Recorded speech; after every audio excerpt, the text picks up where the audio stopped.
Alright, so today we're going to take a look at the triangle inequality theorem and inequalities in two triangles. So first we need to decide the relationship between all of these sides and all of these angles, and all that means is the side greater than or less than the other side. So is RS greater than or less than ST? So RS is right here. ST is right here. So RS is opposite angle T, which is 55, and ST is opposite angle R, which is 62. So that means that angle T is less than angle R, which means that the side opposite of it, RS, is less than ST.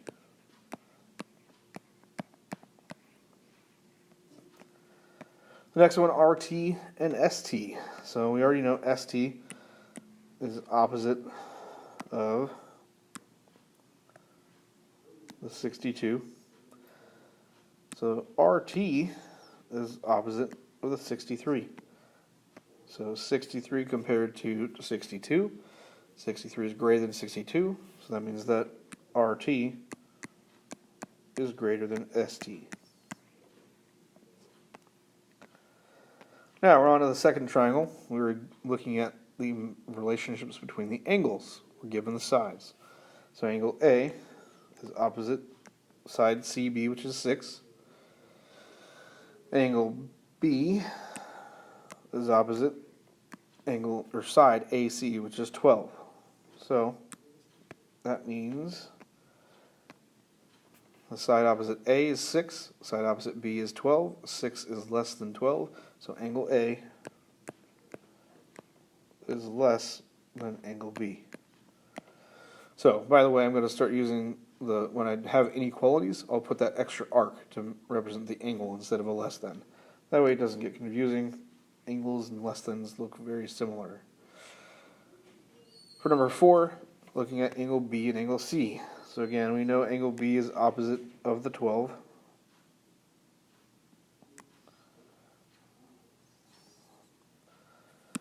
Angle C is opposite of the 15. So angle B is opposite 12, C is opposite 15. 12 is less than 15, so B is less than C.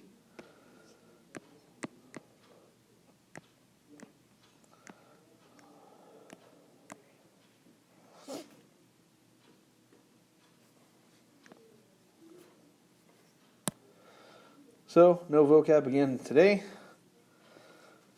First thing is the triangle inequality theorem. The sum of the lengths of any two sides of a triangle must be greater than the length of the third side. So QR plus QP, when you add them together, it's greater than PR. And the same for any other pair of angles, greater than the third side. So, let's put this to use. Our first example here just gives us there's three sides. What we're going to do is add them up in pairs. So 6.5 plus 6.5, 6.5 plus 14.5. And since they're repetitive, we're not going to do that a second time. But if we end up with one pair summing, the sum of one pair being less than or equal to the third side, then we can stop right there and we don't have a triangle. So first off, I'm going to change these to decimals.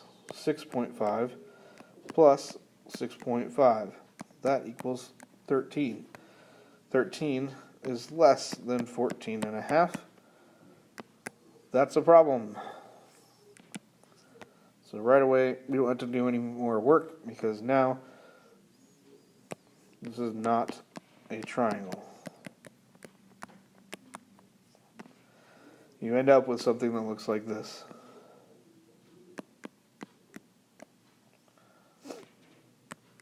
Where the sides just don't quite meet at the top.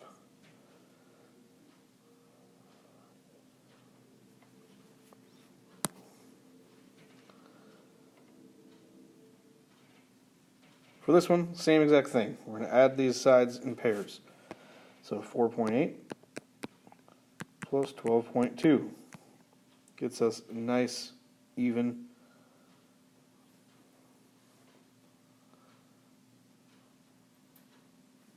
17. which is greater than 15.1, our third side, so that checks. Then we do the same thing for 4.8 and 15.1. That gets us 19.9, which is greater than 12.2, so that checks. Then our third side, the bigger side, the bigger pairs together, 15.1 plus 12.2 gets us 27.3, which is definitely greater than 4.8. So that checks. That means we got three sides that are, or three pairs of sides that are all greater than their third side, which means, yes, we have a triangle.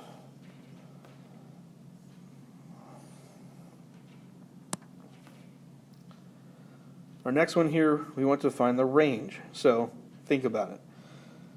We have two sides of a triangle. We know that the third side needs to be less than the sum of these two sides. So whatever PR is, it needs to be less than 7.2 plus 5.2. So PR needs to be less than 12.4. But we also know that PR, whatever it is, plus the smallest side we have, 5.2, needs to be greater than 7.2. So we're going to subtract 5.2 from both sides.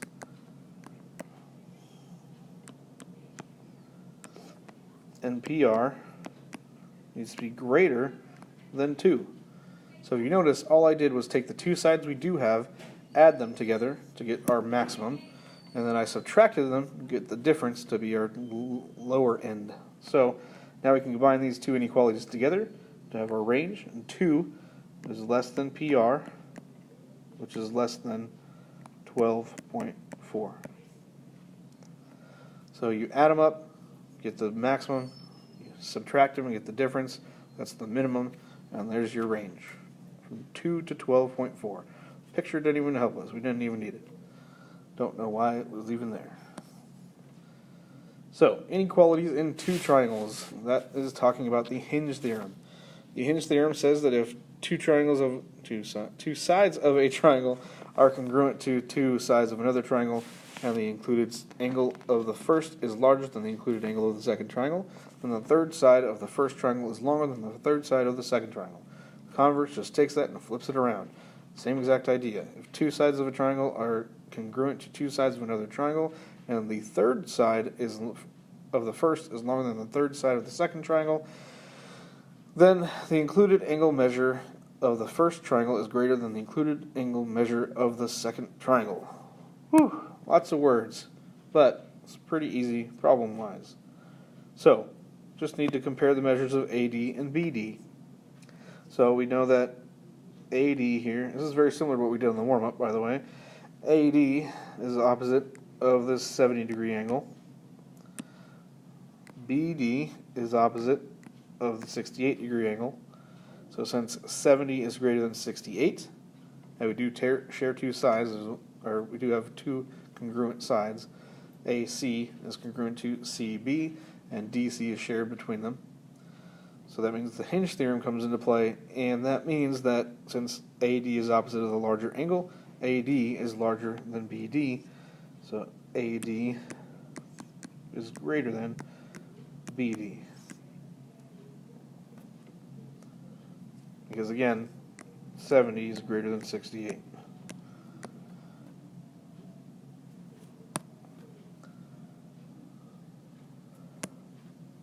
Same idea here. Angle B is opposite of the 5.5. On angle B. Angle ABD and angle BDC is opposite the 5. So 5.5 compared to 5, 5.5 is greater than 5, which means that the measure of angle ABD is also greater than the measure of angle BDC.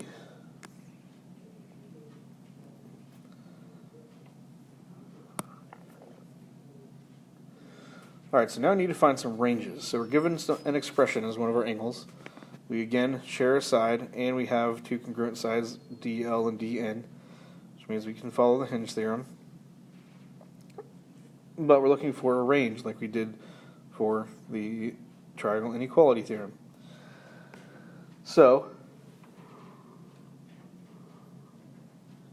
first off, we know the angle is opposite the side that's 16. And we also know the other angle we're given is opposite the side that's 18. 18 is greater than 16, so that means 141 is greater than 9a plus 15, or the alternative, 9a plus 15 needs to be less than 141. Alternatively, we also know that our angle can't be 0, or less than 0, otherwise we don't have an angle anymore. So 0 needs to be less than 9a plus 15. So now, I'm going to solve these two inequalities simultaneously, since they have the exact same steps. So we're going to subtract 15 from both sides in both problems.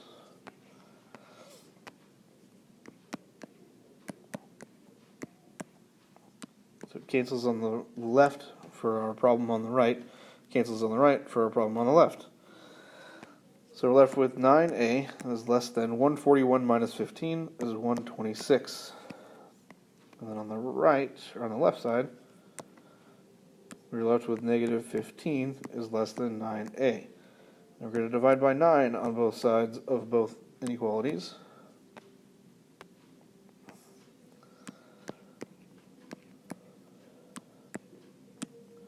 So that leaves us with a is less than 126 divided by 9.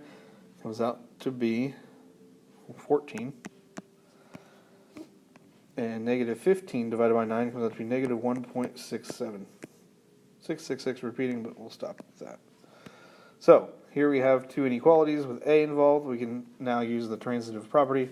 Say that negative 1.67 is less than a, which is less than 14. Not really the transitive property, we're just combining them together to form our full range of what a could be.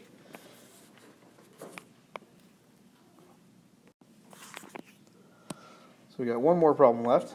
Same idea though, we need to find the range for n now. And we're going to end up setting up two inequalities and solving them simultaneously again. So here we just need to set them up in the right way. So one side opposite of an angle is 11, the other side is 9. Since 11 is greater than 9, then 7n plus 5 is greater than 47. Or 47 is less than 7n plus 5. We also know that we have two triangles here, which means that we can't have an angle greater than 180, or equal to 180, for that matter. So that means that 7n got to have room for the other two angles, right? 7n plus 5 has to be less than 180. So we're going to solve these simultaneously and combine them together at the end. So we're going to subtract 5 from both sides of both inequalities.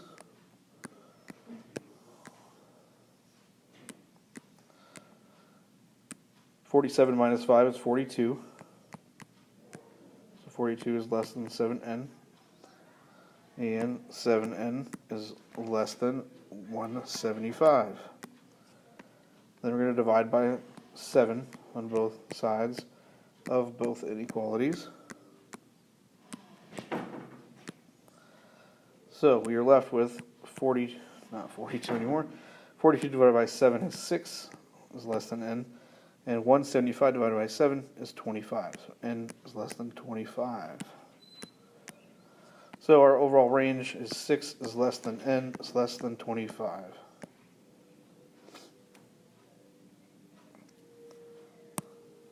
There's your exit ticket.